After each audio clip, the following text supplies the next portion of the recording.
This is a little dam slash reservoir most people drive right past. No boat ramp, no electronics, nothing fancy. I'm about to catch a bass off this bank in under 10 minutes, and I'm going to show you the exact decision that gets it done.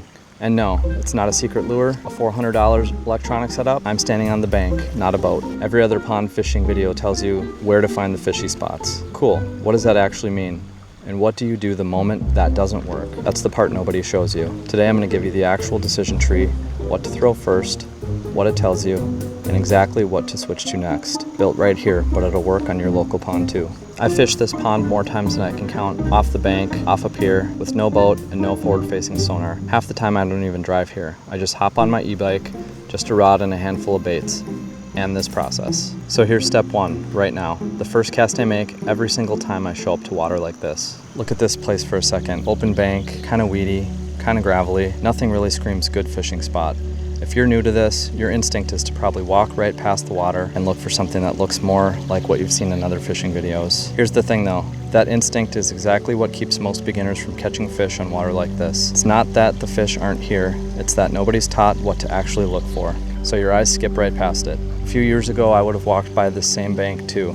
So before I make a single cast, I'm doing a lap with my eyes, not my rod. And I'm looking for 4 specific things, none of which require a boat or a fish finder. First, the dam or spillway, if there is one. That's where the water's leaving the reservoir. That outflow current is doing 2 things. It's dropping the depth fast, and the turbulence is oxygenating the water. Second, any kind of pier or dock, even if a small one. The shade underneath and the pilings hold up and provide instant cover. Third, any downed timber or fallen tree along the bank. And fourth is shade lines in general. Anywhere the water goes from bright to dark because something's blocking the sun. And one honest note, water like this usually isn't just bass. You might find a bluegill, crappie, walleye, or even a pike. That's just what healthy water looks like. Once you can see those 4 things, you already know more than most people who've fished this pond for years. But knowing what to look for doesn't matter if you can't actually get into it, and that's not as obvious as you'd think. Most fishing content assumes you're pulling up in a truck with a trailer hitch. And if that's not you, it can start to feel like good fishing water just isn't available to you. But here's what's actually sitting behind me. A small city park, free parking, a paved path that runs right along the water, and a public fishing pier that anybody can walk out on. And honestly, half the time I don't even drive here. I just ride my e-bike over, rod strapped to the frame. You don't even need a boat for this. You don't need permission. You genuinely don't even need a car. Getting here, that's the easy part. The first cast is where almost every beginner makes the wrong call, and it's not because they picked the wrong lure. If this is useful so far, the like button genuinely helps this reach more beginners. Back to the water. Okay, first cast. Most people just tie something on and chuck it out there and hope for the best. That is not what this is. The first cast I make on any pond isn't really about catching a fish. It's about gathering information. I'm using it to search, and there's one small adjustment that turns a regular cast into an actual search tool. It's not the lure, it's the angle. If you cast straight out from the bank or pier, your bait stays basically at one depth the entire retrieve. If you cast parallel to the bank, you're stuck in the shallows the whole time. But if you cast roughly 45 degrees off the bank, your bait starts to shallow and gradually swims into deeper water as you bring it back. One cast, multiple depths tested. You don't know yet whether the fish are sitting at 3 feet or 8 feet. So instead of guessing, you let one retrieve answer that question for you. I'm using something with some action to it. And see here, this is a little spinner bait with a plastic on it, linked in the description. Something that I can actually retrieve steadily and feel a bite through. Now here's where the tree splits off. If you get bit on this, then you know there's a pattern. Go do more exactly of that. But if you make it all the way around the pond and get nothing, it's not a bad sign. It just means the answer's somewhere else. And that's a completely different move.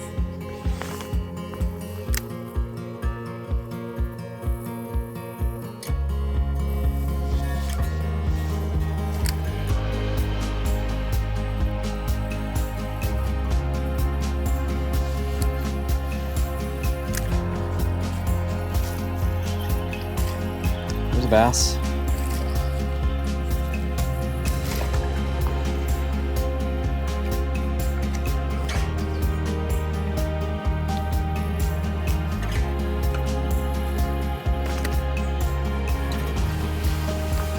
Alright, just like that, we got one.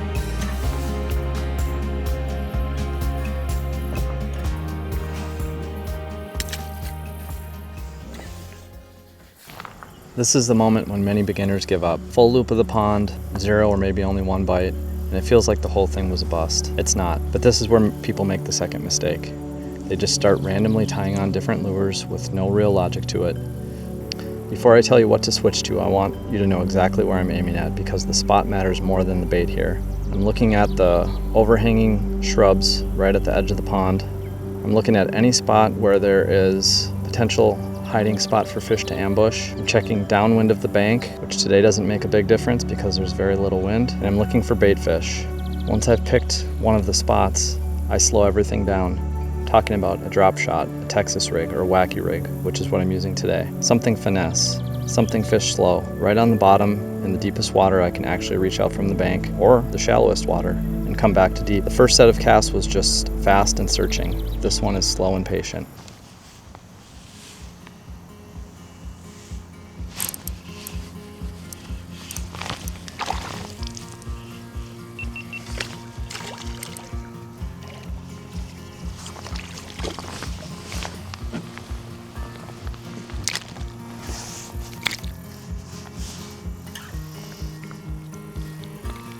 There you go, on the finesse rig.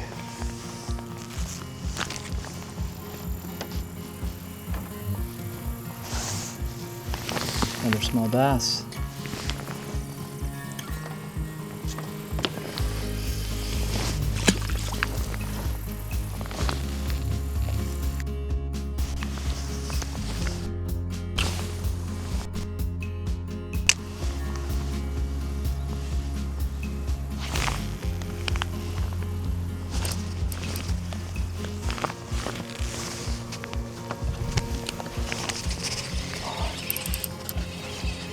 Got him. It's the nicest one of the day.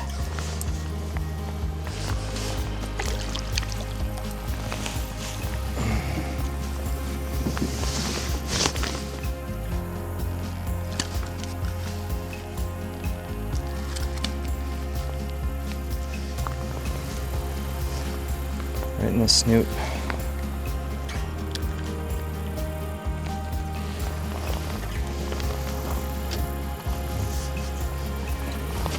Nicest fish of the day.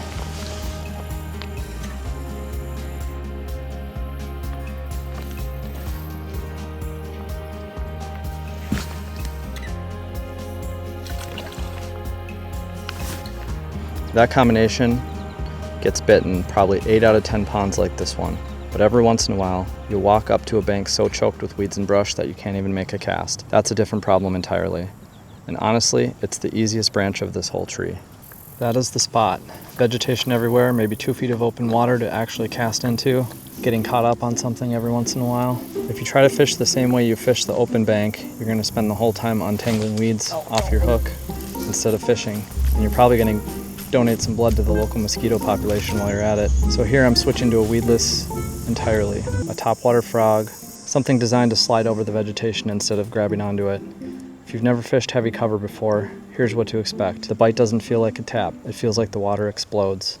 Topwater is genuinely one of the most exciting ways to catch a bass, and it's exactly the kind of water most beginners avoid because it looks unfishable.